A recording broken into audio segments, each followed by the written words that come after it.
This is a story about how I grew up watching sports and I loved it then. And I fell out of love with it as I got older. And then I met Niko Price. He's a UFC fighter in Cape Coral, Florida.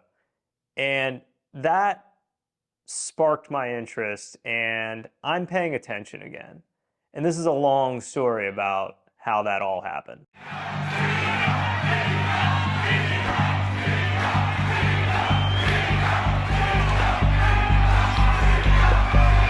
The Hybrid. Hi guys, I'm Scott and I make my living telling stories with my camera. And so today I'm going to tell a long story. This story is for anybody who is interested in UFC, that's obvious.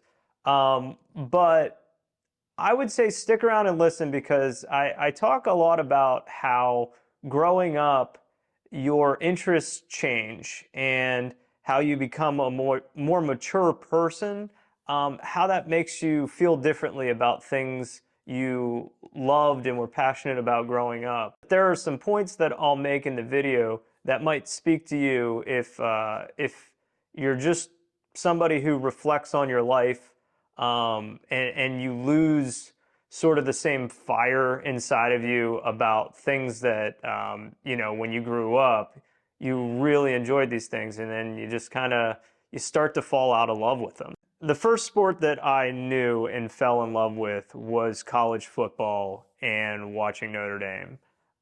Notre Dame, for me, it defined who I was as a young person.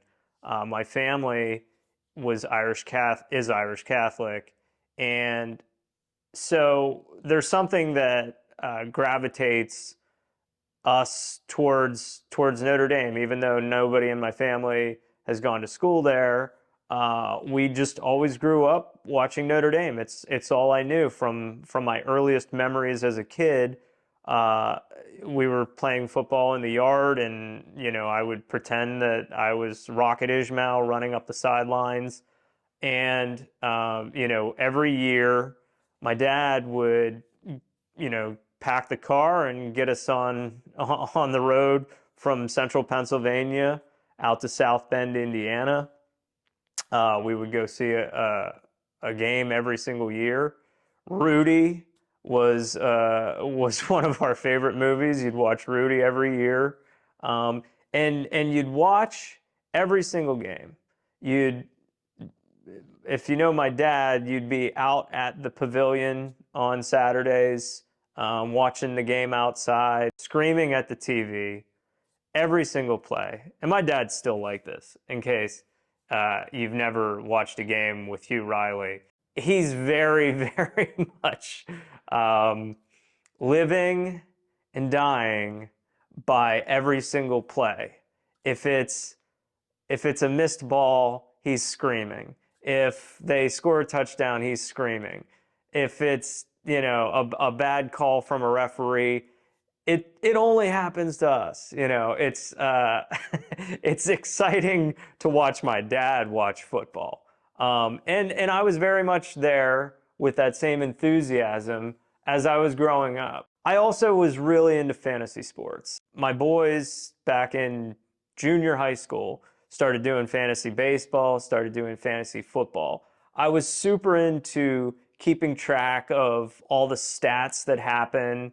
I would, every single night during baseball season, I would basically watch the tallying of the total bases your team scores and all the strikeouts. I would print out or write down the stats, and I would come in and tell all the other people in the league, all my friends, who had the most total bases last night. I was keeping that close of tabs on all the baseball stats. And then, football was the same way. I would look forward to Sundays where we're doing fantasy football. I would watch football all day long. You got the 1 o'clock games, you got the 4 o'clock games. You intently watch as many as you can. Red Zone came out. You're sitting at a bar with some people watching football all day. I think a few things happened that made me almost stop watching sports altogether. Um, One was when I moved to Florida.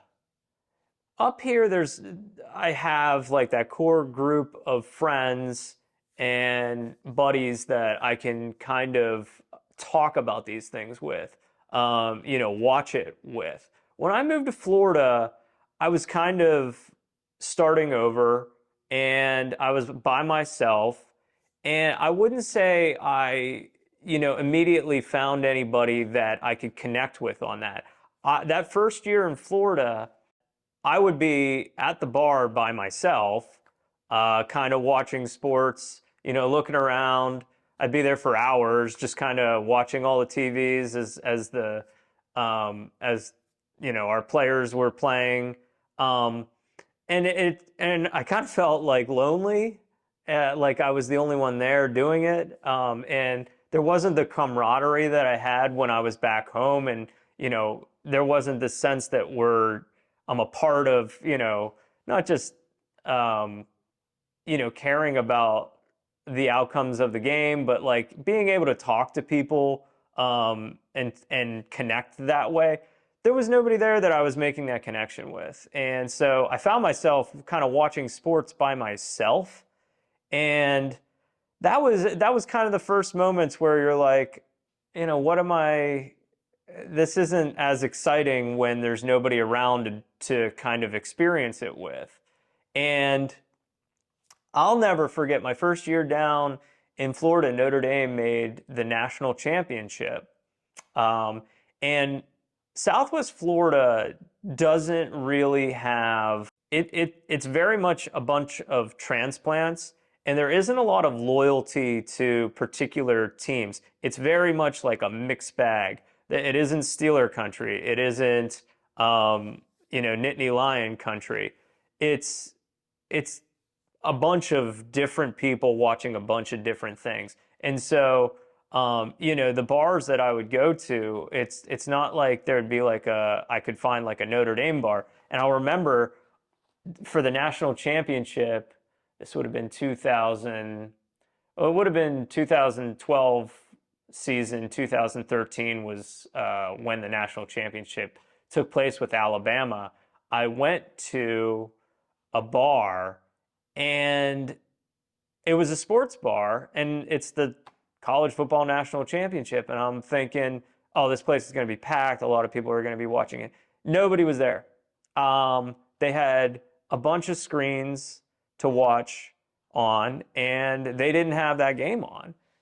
And, like I asked the bartender, I was like, hey, are you putting on the national championship? And they're like, sure. And they like kept on all the TVs. They like kept on. I forget what else was going on, but they kept uh, not showing it up until. And I'm like, oh, I'm missing all the pregame hype. I'm missing all the storylines. Like, and I felt weird like asking again. Like, I'm not sort of the person that bothers the bartender for changing the channel, but like, they put it on like right before the game. And I'm the only one that cares at that bar. I'm literally sitting there again by myself in a bar, trying to enjoy this thing. When you don't have people around you cheering with you, it really loses sort of the whole spirit of why you watch sports. Watching sports alone isn't very fun. It's just you start asking yourself, what's the point of this? And it also, being there watching it by myself, also lined up with a time in my life where in my 20s and early 30s and currently, you start to mature and you start to become an adult, and you start to you're learning from adults as you're growing up, and so, sort of seeing their example, watching my dad watch football, and you start to make your own path in life. and you start to kind of scrutinize things, institutions, like sports, and you start to say, is this something that I want to spend all my time doing? Is this, what I want to be doing for 4 hours on a Saturday? Do I want this to take up all of my Sunday? Um, is it worth me driving to a place and spending, money to pay for a meal and buy some beer? Is it worth that commitment, or should I just, do I want to spend all my time watching that? Or do I want to just, I'll check out the story about it tomorrow? Or, if it's a game I care about, I'll get there after halftime because, it won't matter until the end anyways. Um, those are definitely sort of the things that as I grew up, I fell out of love with it. I fell out of love with watching sports because there's nobody around and I'm by myself. And I'm sitting there, especially once I met my future wife, April, on a Saturday. She has no interest in watching these things. Am I going to go away from her, be by myself, and watch sports that I have no control over, anyways? There'll be a win or a loss, and I won't have any impact on that. The same thing will happen whether I'm watching it or not. And so that sort of led me to almost completely watching no sports. I still would draft a fantasy baseball team. I would almost never make any sort of attempt to look at it at all. I would make a lineup change maybe once every few weeks or something like that if I thought about it. Fantasy football, like if my wife happened to be asleep or something, I might turn on a game. But most of the time I'd be like, I started to realize like it's the same thing every single year. I'm listening to the same storylines. We're replacing people on our team, and we have this new person. And it's like, okay. The older you get, the more it feels like everything is the same. And you start to question whether it's just a gigantic waste of your time and that maybe I only need to see the results the next day on ESPN, or maybe I'll just check it online and see who won. But having your heart in it every single week, week in and week out, I didn't care anymore. Um, I definitely was down to, I would tune into Notre Dame games like literally like after halftime, fourth quarter, see what was up. My family would be texting, I would see what they were saying, and it was the same old thing, like, oh, we suck. This, we're bad again. We'll never be national championship. It's the same frustrating kind of experience watching sports every time. You start to get annoyed by the formula that sports is presented in. It feels like everything is kind of sanitized. It feels like, I worked in TV, and so I'm familiar with the process of getting sound bites. And man, when you watch sports, it's hard to find somebody that says something original. It's really hard to get something that you haven't heard every single year for the past 25 years. And so you just, these things make you scrutinize it and say, I don't think I have the time for this in my life. I'd rather do something a little more productive. I'd rather spend time with my wife. That seems like a better use of my weekends than, spending hours drinking and watching sports. So that was where I was. up until 90 degrees, swamp humidity, and the hybrid doesn't get tired. Jogging, sprinting, throwing, sparring. No breaks for water, no 15-second breathers. a chance encounter with Niko Price. Niko Price is a UFC fighter out of Cape Coral, Florida. When I worked in TV, I had heard the name, and I think I caught a few glimpses of him when, he was fighting. Our sports team would interview him.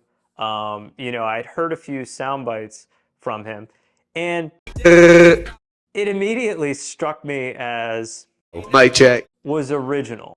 It didn't sound like the same regurgitated stuff you always hear about team playing and there's, getting ready and blah, blah, blah. The same eye rolling sound bites you always hear in sports. I remember he was saying something about, I don't even know who he was fighting, but he was like talking about smashing. Um, and I got a kick out of listening to him talk.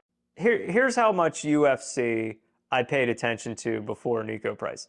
Zero. I was not watching any sort of UFC before him. I was vaguely aware of people like Conor McGregor.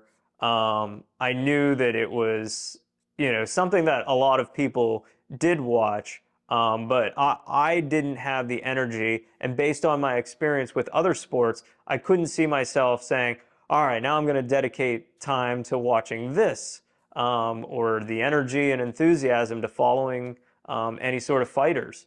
So I never watched UFC. I was on a story for TV news about a new roundabout that they were building in Cape Coral, Florida. And so in TV news, the approach is go to that, location of the roundabout and talk to people in the neighborhood who have to experience the traffic patterns. That would be what our story was about that day. So you kind of like just knock on doors, find people in their yards, talk to random passerbys. That's kind of how you cover that story. And so we knocked on this one door, and a wonderful couple came out, talked to us for a while, and they gave us all the interview perspective we were looking for on how they would be impacted by a roundabout in their backyard. And after the interview wrapped up, they had never mentioned it beforehand, but after the interview wrapped up, they were like, hey, our son is Niko Price, and he's fighting this weekend. I knew they said he's fighting Cowboy. That meant nothing to me at the time. But this was back when Niko Price was fighting Donald Cerrone. And they went inside and they gave me and my reporter t-shirts. This is the shirt they gave me, the hybrid, Niko Price. There's a back to it too.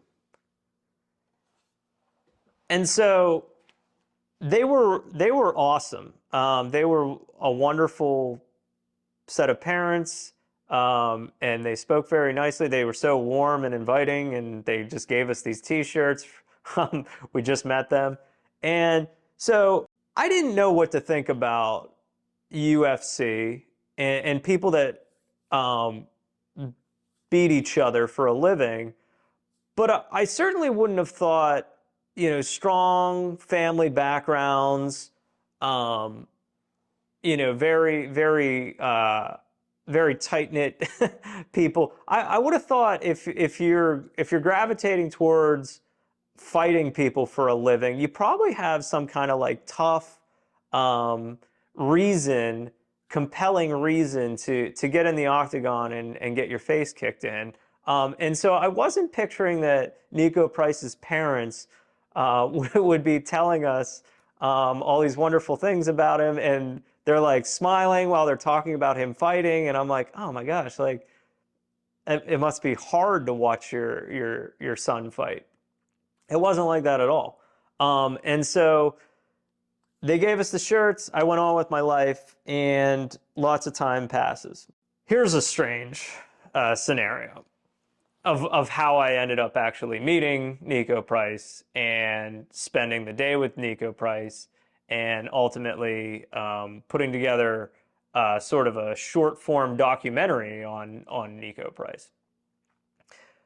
I was in TV in Southwest Florida, and so that was my background. I was pretty decent at it. And then my stepdad, Jimmy, Junior, moved down from Philadelphia to Southwest Florida during the pandemic, and they wanted, him and my mom wanted a life change, so they moved down to be near us.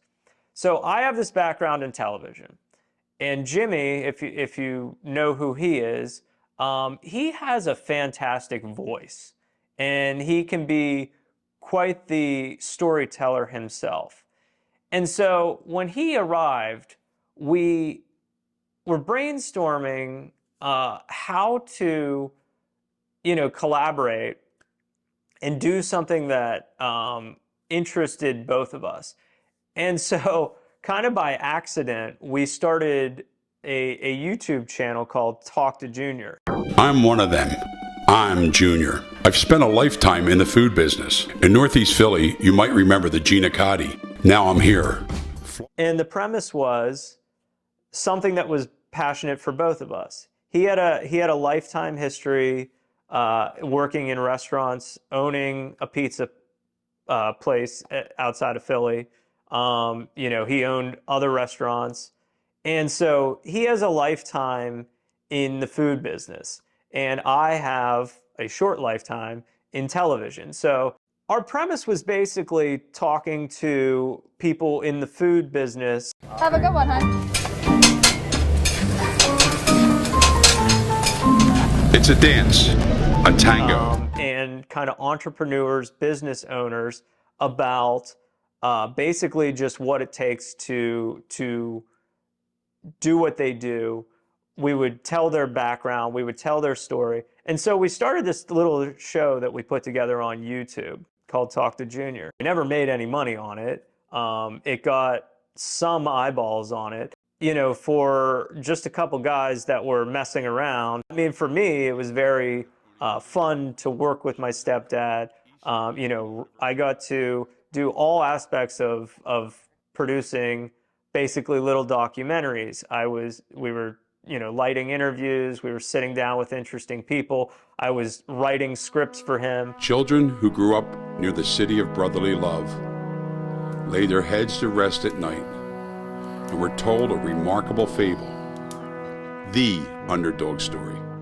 He was voicing the show. We were having the time of our lives collaborating on the show. Huge time commitment. It took forever to knock these things out. They were between, like 10 to 15 minutes long.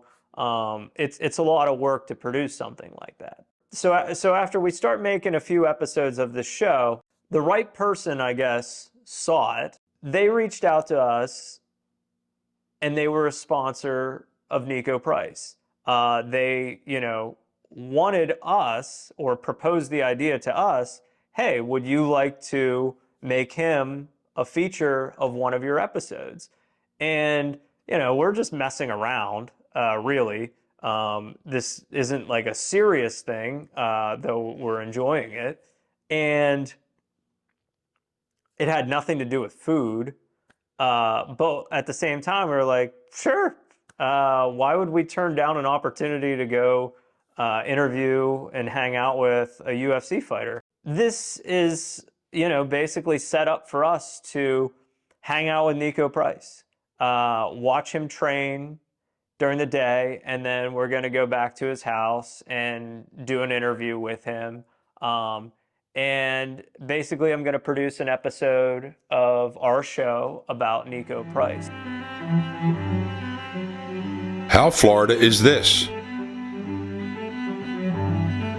Join the hybrid for beach volleyball with a 10-pound medicine ball. That's how Coach Mike likes to cool down the crew after a brutal workout in the searing South Florida sun. The day started. Niko is in camp. This is shortly before he fought Alex Oliveira a couple years ago. And so he's in what they call camp. Before a fight, it's when the training gets really intense and they're cutting weight. We met him at Lakes Park in Fort Myers, Florida for his training. And his training was insane. It was basically 90-degree heat, like a swamp. And they would just run in like a circle. He worked with his coach, Mike. Mike was, you know, basically blowing a whistle for them to sprint, blowing a whistle for them to go to a jog. And then Niko would come over and spar with Mike for a few minutes. And then he'd drop the gloves and go right back to running in a circle. This went on, I think it was almost an hour of just straight cardio and boxing, sparring over and over again. And that was what he did. And I was sitting there with my little gimbal on, a DJI Osmo running behind him. And I'm like out of breath from one lap. And he's over and over again, just running.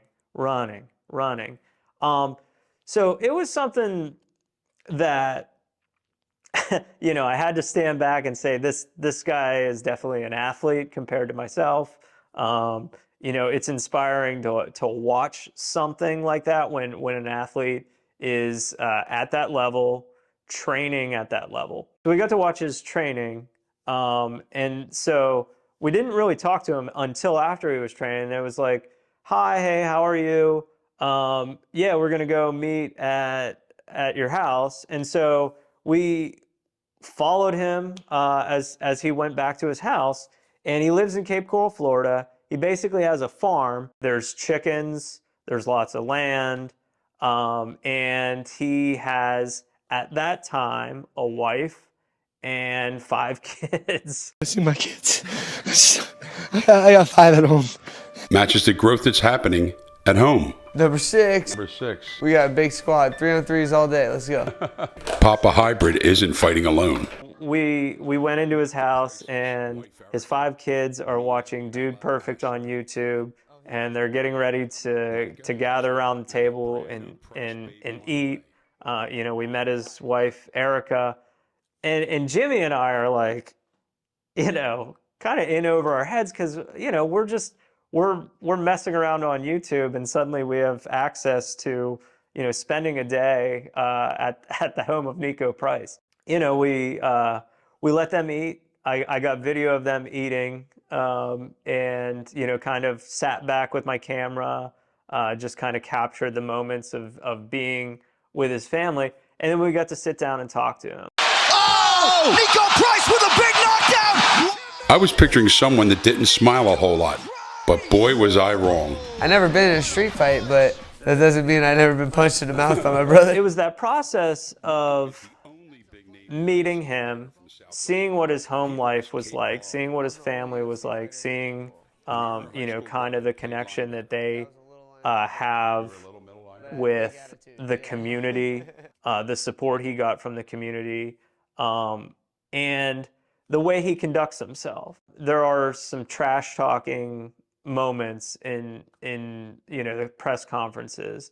There is what could be conceived as rivalries, but there's also a lot of respect, and there's also a lot of kind of camaraderie. Niko Price isn't one of the people that in the UFC that talks a lot of trash or has like a malicious kind of attitude towards his opponents. He very much has had very sort of loving experiences with people he's fought in the octagon.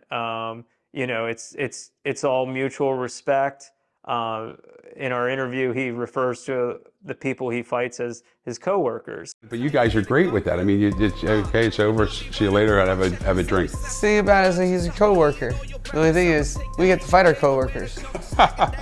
They're just people he works with. And his attitude and his sense of humor, his work ethic, all of these things inspired me. As we're putting together the story, I'm scrubbing through his Instagram profile, and he's telling us the stories about, coming from, zero fans, really just family are the only people kind of that are paying attention to you. Yeah, I did landscaping for the first 8 years of my fighting career. Oh wow. Yeah. Down here, that's got to be a grind too in the heat. It'll make it tough. Yeah.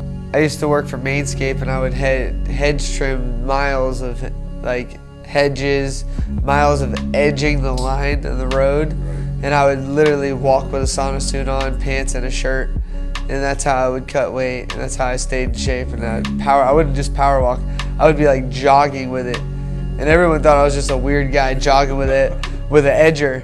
It's like, nah, dude, I'm trying to get better cardio, son.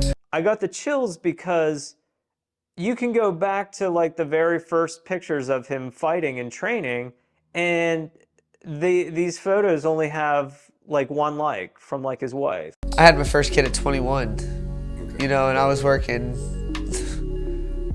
over 50 hours a week in landscaping, training 20 hours a week in this, and not making money in this, But you want to watch a story about progress? Scroll back to that first Instagram pic. Daughter Mia comes into the world before dad's a UFC big name. A couple likes. Now let's watch the rise.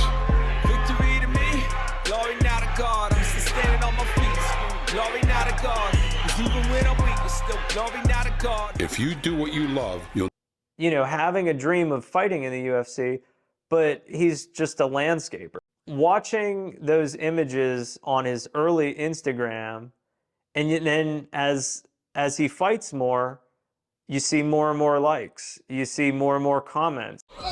Niko loved to get hit. Try to move it. It don't really move either. It's like a diving board. To me, enduring like a punch in the face, man, that's gotta. I enjoy it. It wakes me up. You see more and more fans start to pay attention to him, start to subscribe to him. You start to see somebody that goes from, an unknown in Cape Coral, Florida, to this person that is winning fights in the UFC. He's winning fight of the night bonuses for the way in which he knocks people out. He's exciting to watch. He's exciting to listen to, and it's not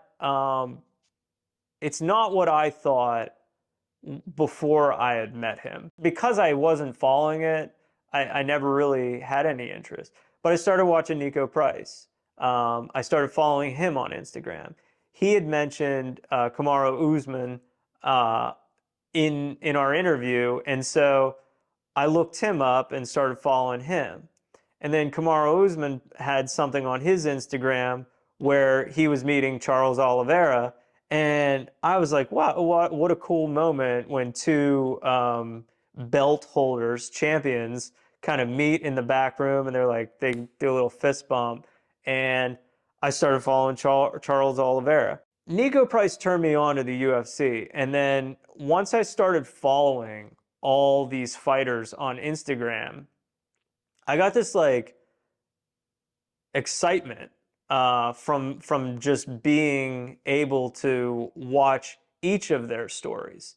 Why we care about any of this is the stories behind it. Watching sports without a fan base, without any sort of storylines is not exciting. It's knowing that somebody was spending their entire day landscaping and then running on a bike to the gym to roll around and do wrestling and sparring with their coach for hours after spending an entire day in the sun. It's hearing things like that that make you say, this is inspiring, this is dedication. Now, fast forward to today, I now follow probably like 25 fighters on Instagram. I love Instagram for if you want to learn about something, if you want to immerse yourself in a topic, and in my case, I chose UFC. I'm starting to catch up on all the years that I never paid attention to it.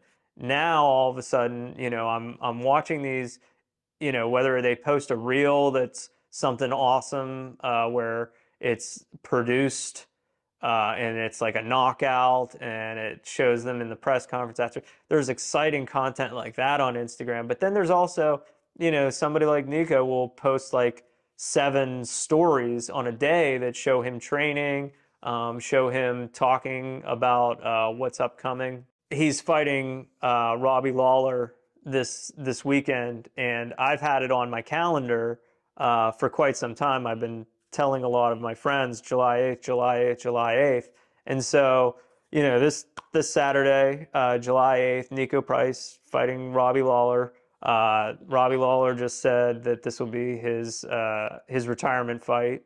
And so, I didn't even know who Robbie Lawler was. And then, my friend Tommy is saying, you got to watch this fight he had a few years back. It was like the fight of the decade. So he sends me that. I watched that whole fight.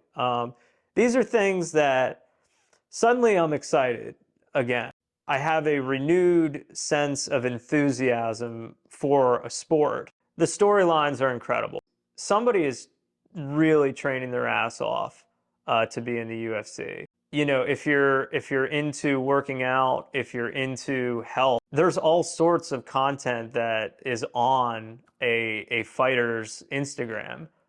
Just follow fighters. You can talk to them. I mean, you can comment on their content and they might respond to your content. The other thing that drew me to it is I love how there's this we don't give a crap attitude with UFC. Dana White, there's not this we're going to sanitize the sport by putting everything into a formula with our presentation of it. It's very much press conferences are questions asked of the fighters, and whatever comes out of their mouth is what they say. It's not this eye-rolling soundbite of you've heard all the same stuff before. Some of the most original things that make you smile, make you laugh, make you inspired, I've heard in these press conferences. I've heard in the octagon for the post-fight interview, and it's uncensored. So there is swearing. There is a lot of trash talk, and it's not through the the sanitized version that you have to watch when you watch on regular TV. However it came out of their mouth is what you're going to hear. And sometimes it's like, oh. And then, if you're somebody that when you see your fighter win, when I was the first real event that I watched with some people, I was with my friend Tommy, and we stayed up till whatever time of the morning that was for the Volkanovski Makhachev fight. We were screaming at the TV. That fight went all 5 rounds, and it went back and forth, and we were just up on our feet, jumping up and down, screaming the whole time. And I haven't done that. I haven't felt that way. I haven't been that excited about a sport in years. And so this was the long story about how a chance encounter with Niko Price in Cape Coral, Florida, turned me on to the sport of UFC. Good luck to Niko Price this weekend. Be cheering you on. Go Hybrid. I pray right before the fight. When I walk in, I bless the cage. I pray that we both come out of here alive and nothing crazy happens. Fighting out of Cape Florida. We're all able to go to our families after this. Niko, the Hybrid.